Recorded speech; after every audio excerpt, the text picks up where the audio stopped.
کہاں ہے وہ ہمارے غیور نوجوان جو حیا کی چادر کو اٹھا کر پھینک چکے ہیں آج؟ اور بے حیائی اس قدر عروج میں ہے آج کہ ہم نوجوانوں کو دیکھ رہے ہیں کہ یہ اس طرح کا لباس پہن رہے ہیں جس سے فرشتے بھی حیا کرتے ہوں گے، فرشتے بھی لعنت کرتے ہوں گے۔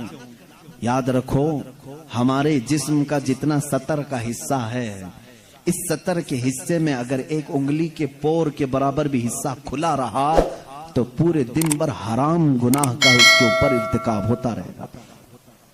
حرام کاری کی سزا اور حرام کاری کی وعید پورے دن اس پر ہوتی رہی، اور جتنے لوگ اس کی طرف نظر کریں گے ان کو بھی گناہ ہوگا۔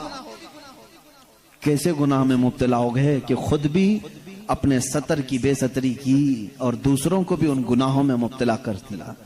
حضور اکرم صلی اللہ تعالی علیہ وسلم فرماتے ہیں، قیامت کے دن اگر انسان کو اس کے باڈی میں سے کوئی چیز جہنم میں لے جاتی ہے تو وہ دو ہی چیزیں ہیں جو اسے دوزخ میں لے جاتی ہیں سب سے زیادہ۔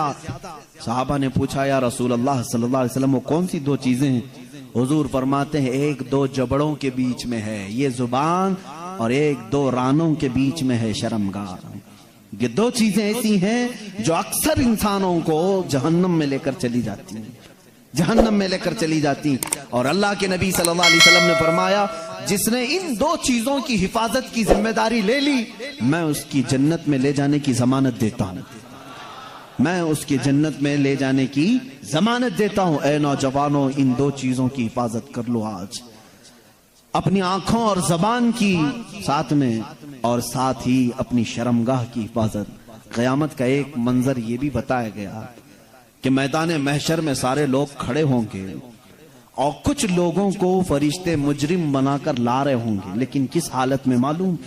وہ پورے ننگے ہوں گے، پورے بے لباس ہوں گے، اور فرشتے لوہے کی سلاخوں کو آگ میں تپا کر کے ان کی شرمگاہوں پہ مار رہے ہوں گے، جس سے جلنے کی خطرناک بدبو آ رہی ہوگی، اور ان کی شرمگاہوں کو مارا جا رہا ہوگا۔ اس میں عورتیں بھی ہوگی، مرد بھی ہوں گی۔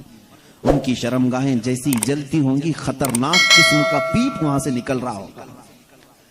پورے محشر والے ان کی اس سزا کو دیکھ کر کے دہل جائیں گے، میدان محشر ہل جائے گا۔ آخر یہ کون لوگ ہیں؟ فرشتے کہیں گے، یہ وہ لوگ ہیں جو اپنے سطر کی دنیا میں حفاظت نہیں کرتے تھے، اپنی شرمگاہوں کے ساتھ کھلواڑ کیا، اللہ کی یہ امانت تھی، ان کا غلط انہوں نے استعمال کیا، زنا کے لیے اور بے حیائی کے لیے انہوں نے اس کا استعمال کیا۔ اس بات پر ہزاروں